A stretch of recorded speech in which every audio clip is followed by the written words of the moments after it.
जंगल में हमें एक हिरन को दिखाया जाता है जिसके पीछे से कोई आकर उसके सींग से उसे पकड़ लेता है। वहीं दूसरी तरफ हमें रूथ और हैरी को दिखाया जाता है जो गाड़ी से इसी जंगल की तरफ कैंपिंग के लिए जा रहे होते हैं। दरअसल हैरी को कैंपिंग का बहुत शौक है, इसीलिए रूथ भी उसके साथ आई होती है।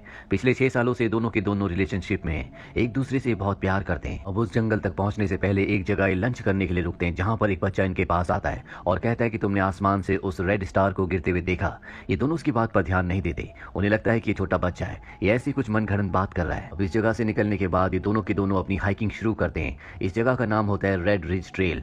यहाँ पर हैरी पहले भी कई बार आ चुका है और जब ये दोनों के दोनों हाइकिंग करते हुए आगे बढ़ रहे होते हैं तभी रूथ को ऐसा लगता है कि जैसे कोई उनका पीछा कर रहा है, पर हैरी को उसकी बात पर विश्वास नहीं होता। अब पूरा दिन हाइकिंग करने के बाद रात को एक जगह ये कैंप लगाते हैं और जब ये अपने टेंट के अंदर सो रहे होते हैं तभी रूथ को ऐसा एहसास होता है कि बाहर कोई है। वो लाइट लेकर बाहर आती है और देखती है कि उसके सामने एक हिरन है। वो उस हिरन को देख ही रही होती है कि तभी पीछे से हैरी आ जाता है। रूथ डर जाती है और अब हिरन इस जगह से जा चुका है। वो हैरी को पूरी बात बताती है लेकिन हैरी उसकी किसी बात पर विश्वास नहीं करता। उसे लगता है कि उसका ये सिर्फ वहम है। वैसे भी हैरी पहले कई बार कैंपिंग के लिए आ चुका है। अब अगली सुबह एक बार फिर से ये अपनी हाइकिंग शुरू करते हैं और हैरी रूथ को एक बहुत ही खूबसूरत जगह ले जाता है जहां से समंदर बहुत सुंदर दिख रहा होता है। दरअसल ये इस जगह का सबसे सुंदर नजारा है और इस जगह पहुंचने के बाद हैरी रूथ को शादी के लिए प्रपोज करता है। वो उसे रिंग देना चाहता है लेकिन रूथ को तभी एंग्जाइटी अटैक आ जाता है। वो बहुत ज्यादा पैनिक हो जाती है जिसके बाद हैरी उसे उसकी टैबलेट देता है और रूथ अब थोड़ा सा नॉर्मल होना शुरू हो जाती है।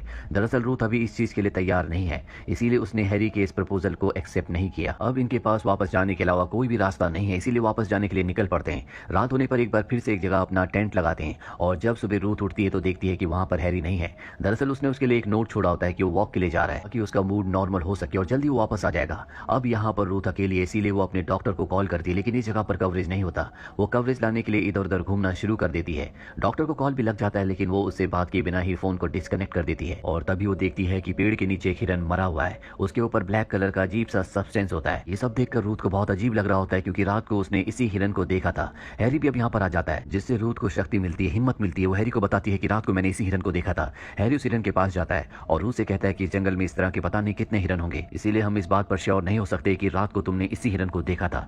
दरअसल इस हिरन की मौत बहुत ही अजीब तरीके से हुई होती है। इसकी बॉडी को ब्लैक कलर के सब्सटेंस ने पूरी तरह से कवर कर लिया होता है। हैरी का कहना होता है कि ये किसी बीमारी की वजह से मरा है, इसीलिए इसके साथ ऐसा हुआ। हालांकि रूथ को यहाँ पर बहुत डर लग रहा होता है लेकिन हैरी उससे कहता है कि तुम चिंता मत करो, मैं तुमसे वादा करता हूँ कि मैं तुम्हें कुछ भी नहीं होने दूंगा। ये एक रात और यहीं पर गुजारते हैं और अगली सुबह जब हैरी ब्रेकफास्ट बना रहा होता है तो रूथ जंगल में टहलने के लिए जाती है। तभी उसे अपने सामने एक गुफा दिखती है और जब वो उस गुफा के अंदर जाती है तो देखती है कि वहां पर एक नीले रंग का सब्सटेंस यानी कि पदार्थ पड़ा हुआ है और तभी पीछे से कोई आता है जिससे वो जोर से चीखती है। इसके बाद क्या हुआ हमें कुछ पता नहीं चलता। वहीं हैरी को दिखाया जाता है जो बहुत देर तक रूथ का इंतजार करता रहता है और जब वो वापस नहीं आती तो उसे ढूंढने के लिए जाता है। जल्दी उसे रूथ मिल जाती है। रूथ उसे बहुत अजीब तरीके से देख रही होती है, उसका पूरा बिहेवियर चेंज हो चुका है लेकिन हैरी इस बात को ऑब्जर्व नहीं करता और अब ये जंगल से इस जगह से निकलने के लिए अपना सफर तय करते हैं। पूरा दिन हाइकिंग करने के बाद एक जगह ये अपना कैंप लगाते हैं लेकिन रूथ पूरी रात नहीं सोती। वो जैसे लेटी थी वैसे ही रहती है। अगली सुबह भी वो खोई खोई रहती है और इसके बाद जब हैरी रूथ से बात करने की कोशिश करता है तो रूथ कहती है कि तुमने मुझे प्रपोज किया था, मैंने मना कर दिया, मुझे अपनी गलती का एहसास है। एक बार फिर से हमें उसी जगह जाना चाहिए जहां पर तुमने मुझे प्रपोज किया था। मैं चाहती हूँ कि तुम मुझे उसी जगह प्रपोज करो। और अभी दोनों के दोनों उसी जगह जाते हैं जहां पर हैरी रूथ को प्रपोज करता है। वो उसके प्रपोजल को इस बार एक्सेप्ट कर लेती है लेकिन तभी वो ऊपर पहाड़ी से उसे नीचे धक्का दे देती है जिससे उसकी मृत्यु हो जाती है। इसके बाद रूथ जंगल में भागना शुरू करती है। वो इतना थक जाती है कि एक जगह जाकर गिर जाती है। तभी वहां पर एक कपल आता है जो उसे संभालता है। दरअसल यहाँ जंगल में नेटवर्क नहीं होते इसीलिए यहाँ पर ये पुलिस को कॉल नहीं कर सकते, इसीलिए तय करते हैं कि अगले दिन ये रूथ को लेकर वापस जाएंगे यानी कि इस जंगल से बाहर निकल जाएंगे। रात को रूथ उनके पास आती है और तभी वो उनकी तरफ चाकू तान देती है लेकिन ये चाकू उनके लिए नहीं होता बल्कि उनके पीछे खड़े हैरी के लिए होता है जो अचानक से वापस आ गया होता है।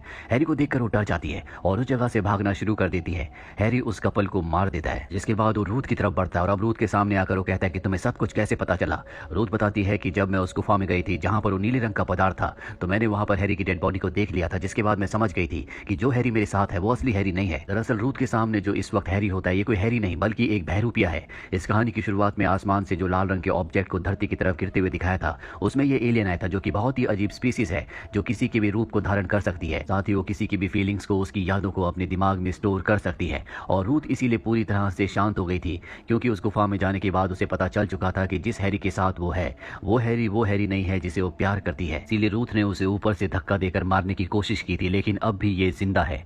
दरअसल ये एलियन सबसे पहले किसी भी प्लेनेट पर जाता है और अगर इसे वो प्लेनेट पसंद आ जाए तो ये अपने साथियों को भी बुला लेता है। और अब हैरी के अंदर जो ये एलियन है और रूथ को मारना चाहता है, लेकिन वो चाहकर भी उसे मार नहीं पाता क्योंकि इसने हैरी की सारी यादों को, उसकी फीलिंग्स को एब्जॉर्ब कर लिया है और उसके अंदर अब क्योंकि हैरी की फीलिंग्स है जो कि रूथ से बहुत प्यार करता है, इसीलिए रूथ को मार नहीं पा रहा होता। दरअसल हैरी के रूप में इस एलियन के लिए सब कुछ नया एक्सपीरियंस होता है क्योंकि आज से पहले कभी भी ऐसे प्लेनेट पर नहीं गया था जहां इंसान या कोई भी जीव किसी से प्यार करते हो।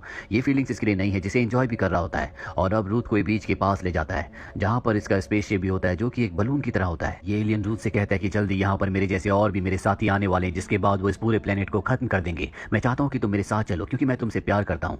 लेकिन रूथ इससे छुटकारा चाहती है। तभी वो समंदर में एक शार्क को देखती है, जिसके बाद वो इस एलियन को जख्मी करके पानी में समंदर में भाग जाती है। ये एलियन भी उसका पीछा करता है। अब क्योंकि इसके शरीर से खून निकल रहा होता है, इसीलिए शार्क उसके ऊपर हमला कर देती है। मौके का फायदा उठाकर रूथ वहां से भाग जाती है। वो उस जगह आ जाती है जहां पर इनका टेंट होता है। उसे एक बार फिर से एंग्जाइटी अटैक आता है, लेकिन उसके पास अब एक आखिरी पिल बची हुई है, वो उसे खा लेती है और वो एलियन हैरी के रूप में एक बार फिर से उसके पास आ जाता है। वो समझ चुका है कि वो उसे ऐसे एक्सेप्ट नहीं करेगी, इसीलिए वो उसे उस नीले रंग के सब्सटेंस से अपने अंदर एब्जॉर्ब करना शुरू कर देता है, जो कि उसका एक तरीका है जिससे वो किसी भी इंसान को, किसी भी जीव को पूरी तरह से एब्जॉर्ब करके उसी का रूप ले लेता है। सारी फीलिंग, सारे दर्द, सारी खुशियां उसके अंदर उसी इंसान की आ जाती है। और अब जबकि ये रूथ को एब्जॉर्ब कर लेता है तो ये उसी के रूप में बदल जाता है। लेकिन रूथ के साथ उसका गम, उसके दुख, उसकी एंग्जाइटी, जिस वजह से उसे पिल्स खानी पड़ती थी, वो सब भी इस एलियन के अंदर आ जाती हैं। जिसे एलियन बर्दाश्त नहीं कर पाता, उसे एंग्जाइटी अटैक आना शुरू हो जाते हैं और इसी मौके का फायदा उठाकर रूथ उसके ऊपर हमला करती है, जिसके बाद वो वहां से भाग जाती है। लेकिन रूथ को पता नहीं होता कि इसे मारना इतना आसान नहीं है। वो अपने आप ही हील हो रहा होता है और अब रूथ अपनी गाड़ी तक पहुंचकर इस जगह से निकल जाती है और तभी उसकी गाड़ी का रेडियो अपने आप ही ऑन हो जाता है, जो सुनकर वो पूरी तरह से हैरान हो जाती है क्योंकि इस रेडियो के जरिए वो एलियन उससे बात कर रहा होता है। और अब जब रूथ आसमान की तरफ देखती है तो वहां पर बहुत सारे उसी तरह के एलियन शिप धरती की तरफ आ रहे